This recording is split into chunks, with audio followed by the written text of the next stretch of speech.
Kami dari kelompok 3, saya atas nama Nirma, NIM 2004-010-100, dan teman saya Nursana dengan NIM 240-100-88. Di sini kami akan menjelaskan materi yakni produksi dalam perspektif Al-Quran.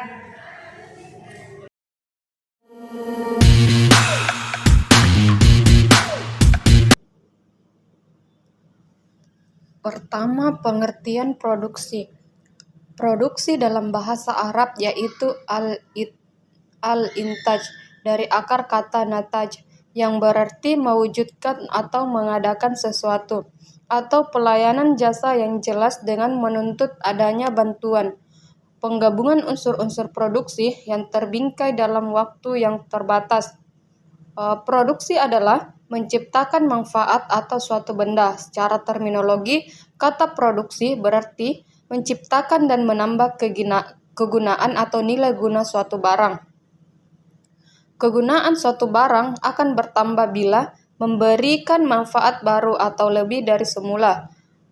Secara umum, produksi adalah penciptaan guna atau utility yang berarti kemampuan suatu barang atau jasa untuk memuaskan kebutuhan manusia tertentu. Pada ekonomi Islam, produksi juga merupakan bagian terpenting dari aktivitas ekonomi. Bahkan dapat dikatakan sebagian salah satu dari rukun ekonomi di samping konsumsi, distribusi, infak, zakat, nafkah, dan sedekah. Produksi adalah kegiatan manusia untuk menghasilkan barang dan jasa, kemudian manfaatnya dirasakan oleh konsumen. Produksi dalam perspektif Islam bukan hanya berorientasi untuk memperoleh keuntungan yang sebanyak-banyaknya, namun yang paling utama adalah kemaslahatan individu dan masyarakat secara berimbang. Dengan kata lain, ada yang menyatakan bahwa pertimbangan produsen juga bukan semata pada hal yang bersifat sumber daya yang memiliki hubungan teknik dengan output, namun juga pertimbangan kandungan berkah non-teknis yang ada pada sumber daya maupun output. Dalam Al-Quran surah Al-Hadid ayat 7 yang artinya, berimanlah kamu kepada Allah dan Rasul-Nya dan nafkahkanlah sebagaimana dari hartamu yang Allah telah menjadikan kamu penguasainya. Maka orang-orang yang beriman di antara kamu dan menafkahkan sebagian dari hartanya memperoleh pahala yang besar. Ayat di atas menguraikan konsekuensi dari hal yang telah dijelaskan sebelumnya mengenai penciptaan dan kuasa Allah dengan menyatakan berimanlah kamu semua kepada Allah dan Rasul yang utusannya dan menyampaikan tuntunan-tuntunannya, dan nafkahkanlah sebagian dari apa yang yakni harta apapun yang dia yakini Allah titipkan kepadamu dan telah menjadikan kamu berwenang dalam penggunaannya selama kamu masih hidup. Maka orang-orang yang beriman di antara kamu dan berinfak walau sekedar apapun selama sesuai dengan tuntutan Allah, bagi mereka pahala yang besar.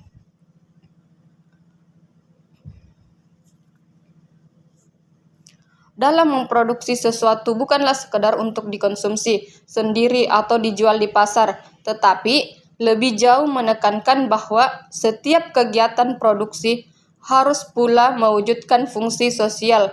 Dalam ekonomi Islam terdapat keyakinan adanya Allah Subhanahu wa Ta'ala, sehingga peran dan kepemilikan dalam ekonomi dipegang oleh Allah, sehingga terwujudlah kemaslahatan individu dan masyarakat. Kedua, yaitu tujuan dan prinsip-prinsip produksi.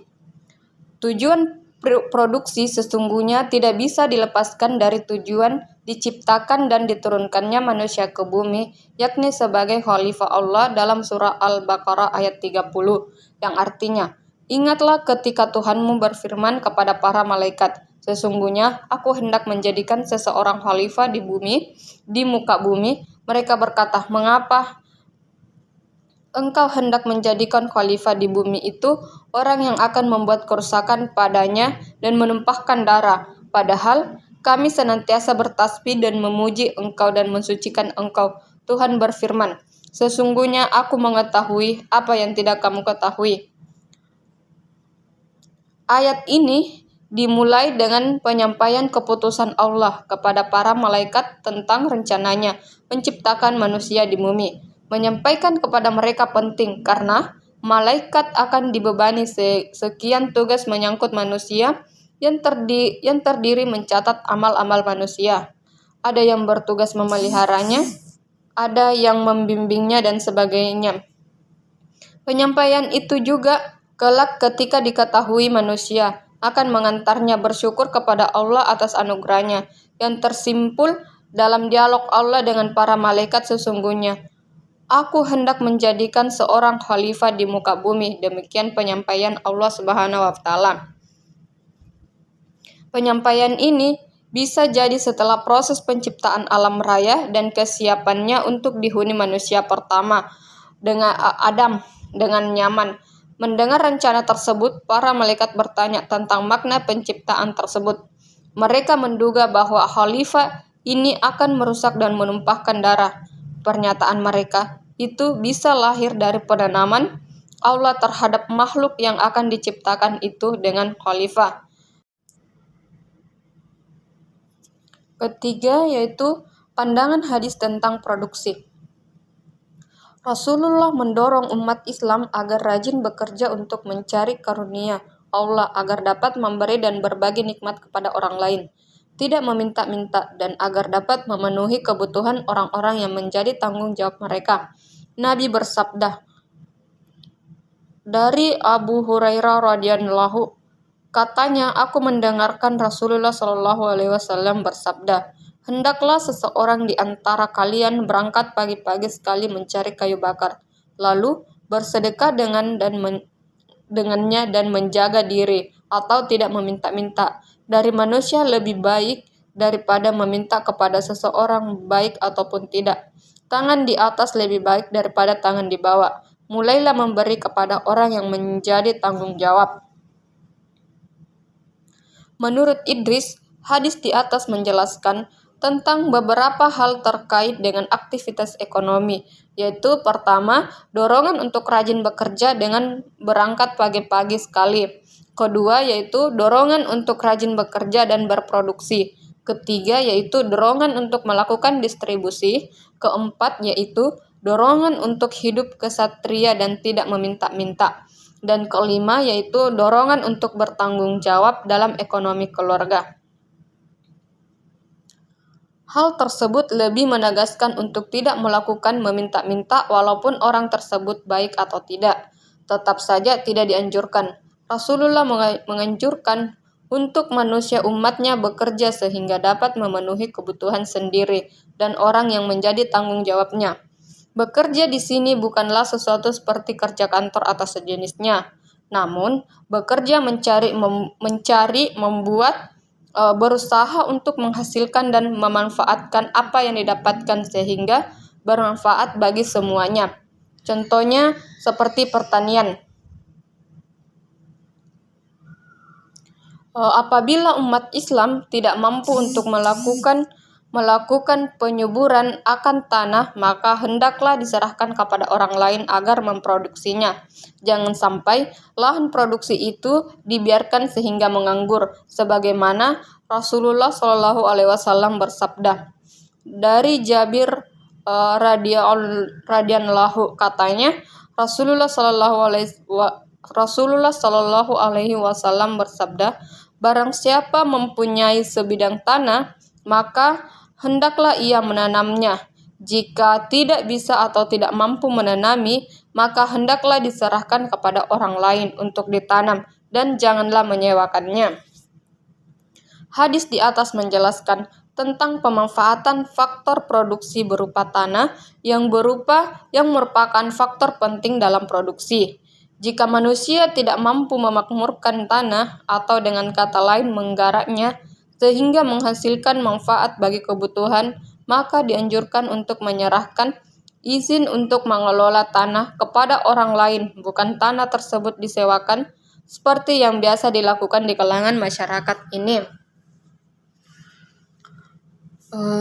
Dalam Sahih Muslim dan Bukhari riwayat Diriwayatkan oleh Rasulullah Shallallahu Alaihi Wasallam bersabda, "Aku meminta sesuatu kepada Nabi Shallallahu Alaihi Wasallam, lalu ia memberikannya kepadaku. Kemudian aku memintanya lagi dan memberikan kepadaku, lalu aku meminta lagi dan ia memberiku lagi. Kemudian Nabi bersabda, wahai Hakim, sesungguhnya harta ini hijau, indah, lagi manis. Barang siapa yang mengambilnya dengan jiwa yang baik, maka akan diberkahi. Dan barang siapa yang mengambilnya dengan jiwa yang boros, maka tidak akan diberkah. Seperti orang yang makan tapi tidak kenyang-kenyang. Tangan di atas lebih baik daripada tangan di bawah." Haji Al-Bukhari.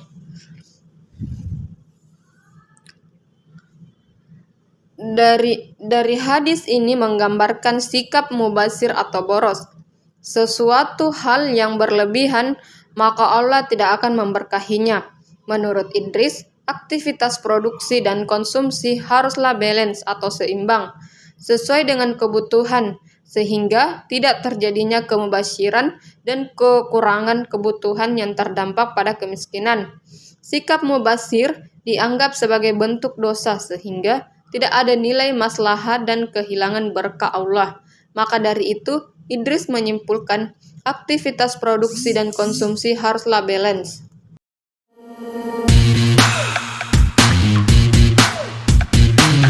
Baik, adapun materi selanjutnya yakni faktor-faktor produksi. Beberapa ahli ekonomi Islam membagi faktor-faktor produksi menjadi 4, yakni yang pertama adalah tanah sebagai sumber daya alam, yang kedua adalah tenaga kerja sebagai sumber daya manusia, yang ketiga adalah modal, dan yang keempat adalah organisasi. Yang pertama adalah sumber daya alam atau tanah, di mana sumber daya alam itu diciptakan oleh Allah untuk dikelola seluruh umat manusia yang ada di muka bumi ini. Seperti yang tertuang pada Al-Quran Surah Al-Baqarah ayat 29, yang artinya, dialah Allah yang menjadikan segala yang ada di bumi untuk kamu dan Dia berkehendak langit. Lalu dijadikannya 7 langit dan Dia maha mengetahui segala sesuatu. Dari ayat tersebut dapat disimpulkan bahwa Allah Subhanahu wa Ta'ala bukan hanya menghidupkan makhluk di dunia, tetapi juga menyediakan sarana kehidupan di dunia untuk keberlangsungan dan kenyamanan hidup manusia di dunia. Tanah merupakan sumber daya alam yang diperuntukkan bagi manusia agar dapat dikelola menjadi lahan produksi.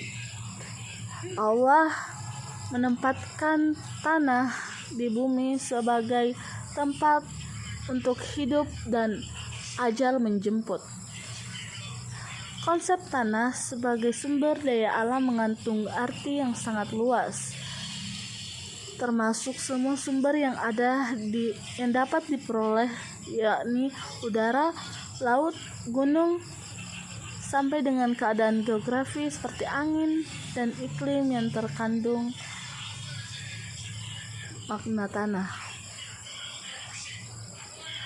Nah, yang termasuk dalam faktor-faktor tanah, yakni yang pertama adalah bumi atau tanah yang mencakup permukaan tanah yang di atasnya manusia berjalan, mendirikan bangunan, rumah, dan perusahaan. Yang kedua adalah mineral seperti logam, bebatuan yang dapat dimanfaatkan oleh manusia. Yang ketiga adalah gunung sebagai sumber daya lain yang menjadi sumber tenaga asli yang membantu dan mengeluarkan harta kekayaan. Yang keempat adalah hutan sebagai sumber kekayaan alam yang penting karena hutan memberikan bahan-bahan mentah untuk industri kertas, damar, perkapalan, perabotan rumah tangga, dan sebagainya lagi. Yang kelima adalah hewan yang mempunyai kegunaan memberikan daging, susu, lemak untuk tujuan ekonomi, industri, dan perhiasan. Yang kedua adalah sumber daya manusia, Allah Subhanahu wa Ta'ala menciptakan manusia dengan maksud agar dapat memakmurkan bumi dalam arti mereka memanfaatkan sumber daya alam di bumi menjadi tenaga-tenaga yang bertugas untuk mengelola dan memproduksi hasil bumi sehingga dapat mencapai kesejahteraan hidup.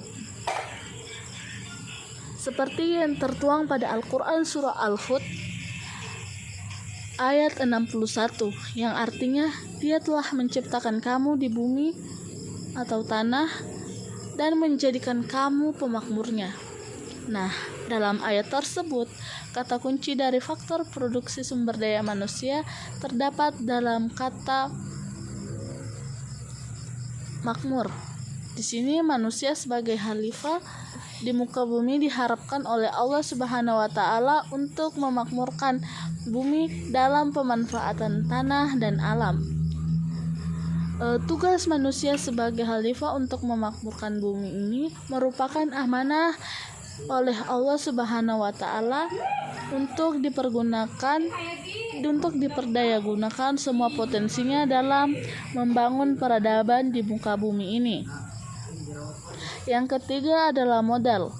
Rasulullah Shallallahu Alaihi Wasallam pernah menyarankan agar umat Islam bekerja meskipun sekedar mencari kayu bakar di hutan yang dapat menjadikannya sumber bahan baku atau modal yang berupa variable asset.